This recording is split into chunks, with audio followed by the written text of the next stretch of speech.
What if I tell you there are two extremely, incredibly valuable times during Ramadan when if you make dua, you have a very good chance to have your wishes fulfilled. Wow. So listen up. O Messenger of Allah sallallahu alaihi wasallam, which dua is most heard or most accepted? Inquired Abu Umama radiyallahu ta'ala anhu. Dua in the last third of the night, replied the Prophet. This is the time before Fajr. So why is this time so special? Because Allah subhanahu wa ta'ala has specified this hour for His majestic descent. He descends every night to the lowest heaven and calls out to those who will invoke Him. Yet this is the time when we are the most negligent, because we are fast asleep and it's not easy to leave the comfort of your bed and choose to wake up and make dua. You won't do this unless you have a persuasive ikhlas, sincerity, and an overwhelming raghbah, desire. You won't leave your coziness unless you truly believe and are sure and confident that Allah will respond to you when you call upon Him at this hour. You won't leave your slumber unless you are truly sincere and genuine to get what you want. You won't leave your relaxation unless you are heartfelt in your tawbah and seeking forgiveness. So when you display this unwavering ikhlas and raghbah and abandon your bed to invoke your Rabb at this time, Allah promises a sure, positive response to your call. He comes down to the lowest heaven and says, "Who will call upon me so that I may answer him?" Allah has promised to give you what you ask of Him at this time. He says, "Who will ask me so that I may give him?"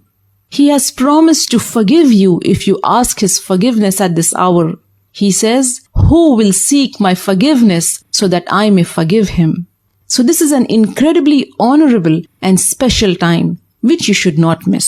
At least not during Ramadan, because the virtues of this great month make this hour more special and virtuous.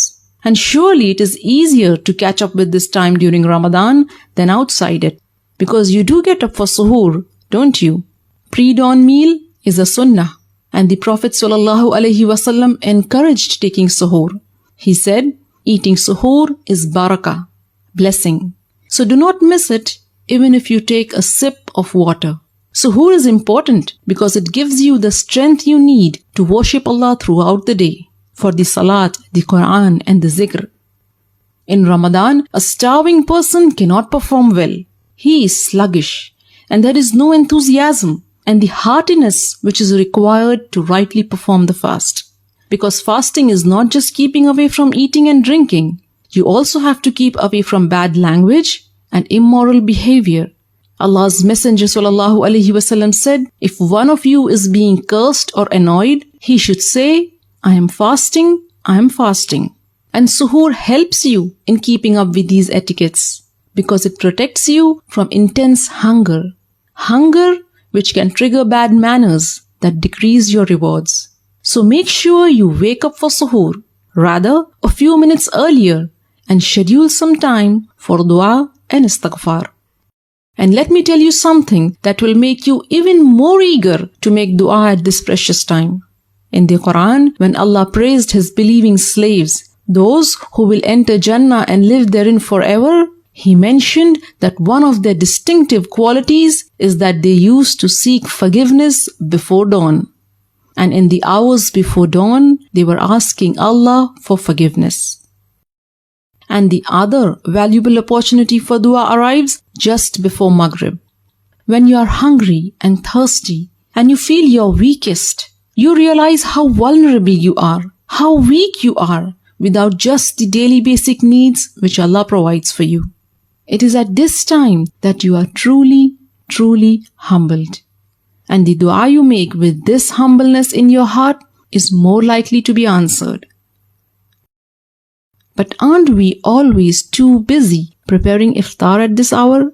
So much that we don't realize that these precious moments are slipping away, unnoticed and unused. But not anymore, my dear sister. Inshallah, this Ramadan, let's wrap up our chores and close the kitchen a few minutes before iftar for dua and istighfar. Did this video help you get eager to grab the best opportunities for dua? Then help me spread the word. Share this video with family and friends. May Allah subhanahu wa ta'ala accept our duas and make us amongst those who benefit from the blessed hours of Ramadan. Ameen Ya Rab.